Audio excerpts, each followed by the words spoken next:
शिवजी और सती की कथा। परेशानियों से बचना चाहते हैं तो कभी भी जीवन साथी की सही बात को नजरअंदाज न करें और किसी के घर बिना बुलाए नहीं जाना चाहिए।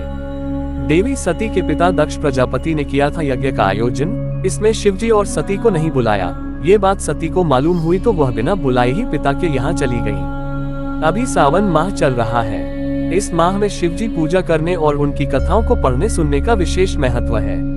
शिवजी से जुड़ी कई ऐसी कथाएं प्रचलित हैं, जिनमें सुखी जीवन से सूत्र बताए गए हैं। यहाँ जानिए शिवजी और माता सती से जुड़ी एक ऐसी कथा, जिसका संदेश ये है कि कभी भी किसी के घर बिना बुलाए नहीं जाना चाहिए और जीवन साथी की सही बात को नजरअंदाज नहीं करना चाहिए। शिवजी और माता सती से जुड़ी ये कथा कई ग्रंथों में बताई गई है। कथा के अनुसार जब देवी सती ने शिवजी से विवाह किया तो देवी के पिता प्रजापति दक्ष इस वजह से बहुत क्रोधित थे। वे शिवजी को पसंद नहीं करते थे। एक बार प्रजापति दक्ष ने हरिद्वार में भव्य यज्ञ आयोजित किया। इस यज्ञ में दक्ष ने सभी देवी देवताओं को आमंत्रित किया गया, लेकिन शिव सती को बुलाया नहीं। नारद मुनि ने ये बात माता सती को बताई कि उनके पिता दक्ष यज्ञ करवा रहे हैं। देवी सती इस यज्ञ में जाने के लिए तैयार हो गई। शिवजी ने माता सती को समझाया कि बिना आमंत्रण हमें यज्ञ में नहीं जाना चाहिए, लेकिन शिवजी के समझाने पर भी वह नहीं मानी।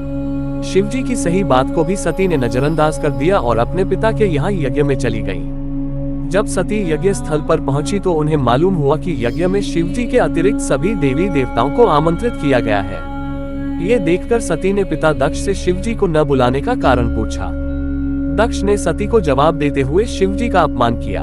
शिवजी का अपमान सती से सहन नहीं हुआ और उन्होंने हवन कुंड में कूदकर अपने प्राणों की आहुति दे दी।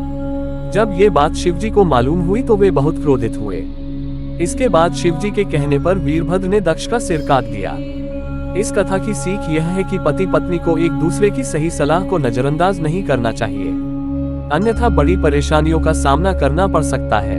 कभी भी किसी के घर बिना बुलाए नहीं जाना चाहिए, वरना अपमानित होना पड़ सकता है।